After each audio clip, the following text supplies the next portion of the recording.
Assalamualaikum warahmatullahi wabarakatuh. Perkenalkan saya Sidik Dayanto, NIM di 600190086 dari kelas C. Di sini saya akan menjelaskan tentang produk awal dari lembar kerja proyek warga negara. Yang pertama adalah aspek identifikasi masalah. Dengan hasil yang pertama, Indonesia masih sangat tertinggal dari negara lain tentang pengolahan limbah industri dan rumah tangga.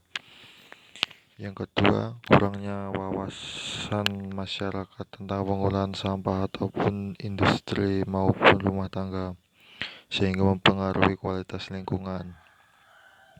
Yang ketiga, banyak masyarakat yang tidak memiliki pola pikir kritis sehingga tidak dapat menyelesaikan masalah yang terjadi. Yang keempat, lingkungan yang tercemar di Indonesia semakin luas. Yang kedua, memilih topik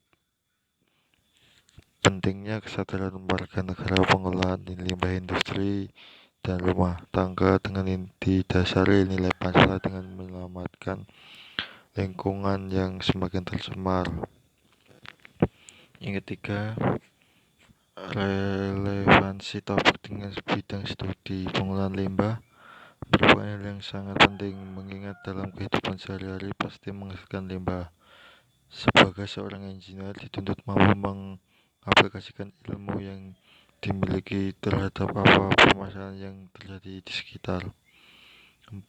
Relevansi topik dengan mata kuliah Pancasila.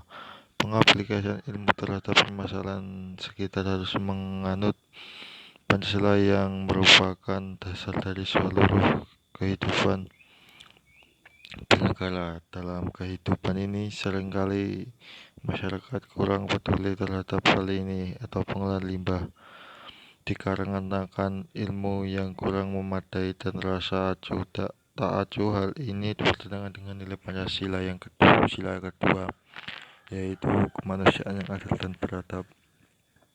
Dalam setiap kedua disebutkan bahwa sebagai seorang manusia harus memiliki sikap beradab, baik beradab sesama manusia, lingkungan, makhluk hidup, dan Tuhan. Oleh karena itu, manusia harusnya beradab kepada alam dengan cara tidak membuang limbah sembarangan dan harus memulai proses pengolahan limbah yang benar. Yang terakhir, jenis produk. Jenis produk ini melakukan edukasi kepada warga dan pelaku industri agar tidak mempraktikkan di kehidupan sehari-hari. Pengasihan alat pengolahan limbah sesuai dengan yang diperlukan sehingga limbah yang dibuang lingkungan berkurang dan lebih aman.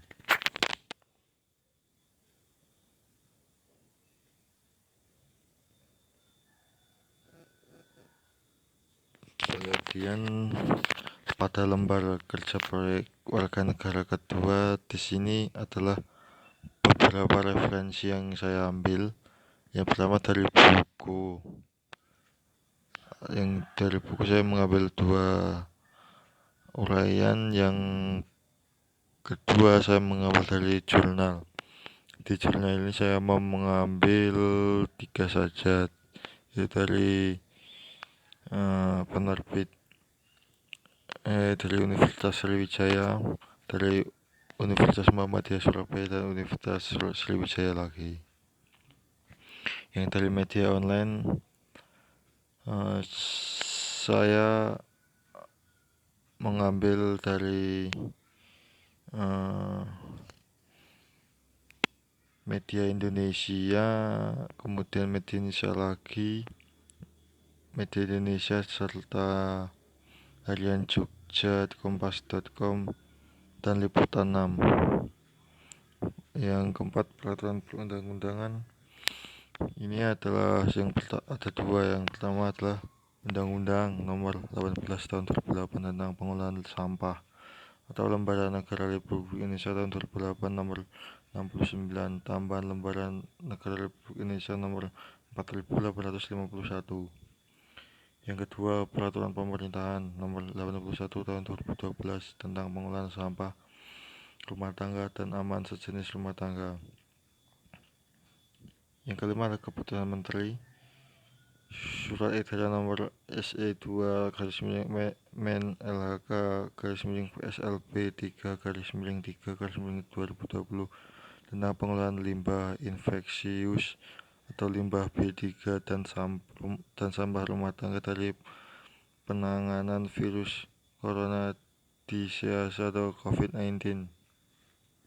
Yang kedua, Peraturan Menteri Lingkungan Hidup dan Kehutanan Nomor P56 atau Menlu Sekjen 2015 tahun tentang tata cara pengelolaan B3 dari fasilitas pelayanan kesehatan.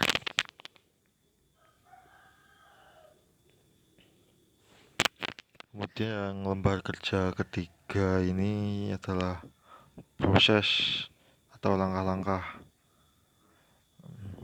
Yang pertama adalah identifikasi masalah. Ini adalah identifikasi yang dilakukan dengan melakukan pengamatan mengenai permasalahan yang sudah terjadi di masyarakat dan bertentangan dengan nilai-nilai Pancasila.